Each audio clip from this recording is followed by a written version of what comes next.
Doctor Bhimrao Ambedkar ji की 132वीं जन्म उत्सव के मौके पर जो है एक शोभा यात्रा, भव्य शोभा यात्रा का आयोजन किया गया है, जिसका आज यहाँ पे समापन हो चुका है। और इससे पहले की जो रिपोर्ट आपने हमारे संवाददाता वंदना अग्रवाल जी की देखी, अब इसका समापन यहाँ पे हो रहा है और कुछ लोग, कुछ बच्चे यहाँ पर मौजूद हैं जिनकी अहम भूमिका इस पूरी पद यात्रा में रही है। तो चलिए सबसे पहले उनसे बातचीत करते हैं इस यात्रा के बारे में, क्या कुछ कहना चाहते हैं वो लोग, कितना उत्साहित हैं आज के इस कार्यक्रम को लेकर। सबसे पहले मैं जय भीम नमो बुद्धाय कहना चाहूँगी हमारे बहुजन समाज के लिए। इन्होंने ये हमारा बहुत सहयोग करते हैं। रियली में तो लड़कियों के जो मुक्तिदाता हैं वो हमारे बाबा साहब हैं। बहुत ही कम तौर पे लड़कियों को आने जाने की शिक्षा का अधिकार नहीं था, उन्हें आने जाने की फ्रीडम नहीं थी। ये सब कुछ हमारे बाबा साहब मसीहा हमारे, उनके जरिए हमें मिली है, उनकी बदौलत हमें मिली है। उन्होंने इतनी मेहनत की, अपनी फैमिली को नहीं देखा, हमारे लिए। और आज हम जिस मकाम तक हैं वो हमारे बाबा साहब की बदौलत है।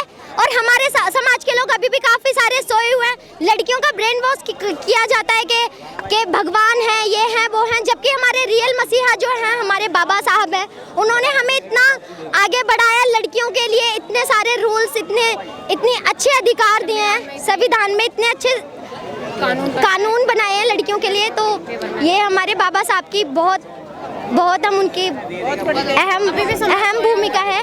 अभी भी समाज सोया हुआ है, क्योंकि कई बार मतलब ऐसा होता है हर त्योहार पे, ये जो है ना हमारा तो एक ही त्योहार है 14 अप्रैल, हम तो वही मनाते हैं। अगर उसमें भी हम थक जाएं तो ये भी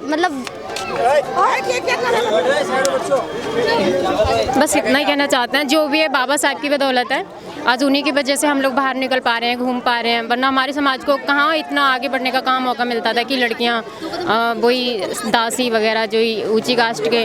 अभी भी ये गांव में तो यही है कि लड़कियों को अभी कुछ आज़ादी नहीं है। हमारे गांव की लड़कियाँ नीची कास्ट बोल के, पर बहुत अच्छा लगता है कि अपनी बाबा साहब का त्यौहार है, ये त्यौहार के रूप में मनाते हैं, बहुत खुशी होती है। हाँ जी, रियल में जो लड़कियों को अधिकार दिलाया है वो बाबा साहब ने दिलाया है। हमें किसी भगवान को पूजने की जरूरत नहीं है। अगर भगवान होते तो कोई भी महामारी आती है, भगवान क्यों नहीं आते? लड़कियां व्रत रखती हैं कि यार ये है मुक्ति, अपने दिल की शांति के लिए हम भगवान को मानते हैं। हमें भगवान को मानने की जरूरत नहीं है, क्योंकि कहीं भगवान है ही नहीं। अगर भगवान होगा तो तुम्हें कहेगा कि यार तुम मेरे लिए 9 दिन तक भूखे रहो या 40 दिन तक भूखे रहो। भगवान नहीं है। अगर हमारे भगवान हैं तो वो हमारे बाबा साहब हैं। 8-8 साल की लड़कियों के रेप हो जाते हैं, तब कहाँ जाते हैं भगवान? तब भी तो होने चाहिए ना। लड़कियों को लड़कियों को ही ज़्यादातर इनका ब्रेन वॉश किया जाता है, इनको ही ज़्यादातर भक्ति वगैरह में डाला जाता है। लड़कियों को जो रियल में शिक्षा का अधिकार है वो बाबा साहब ने दिया है।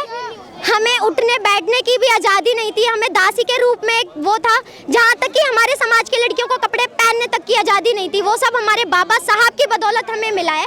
और हमें अपने बाबा साहब के संविधान पढ़ने चाहिए, ना कि गीता और कुरान। बहुत अच्छा लग रहा है आज यहाँ शोभा यात्रा निकली बाबा साहब की, और बहुत ज़्यादा खुशी हुई।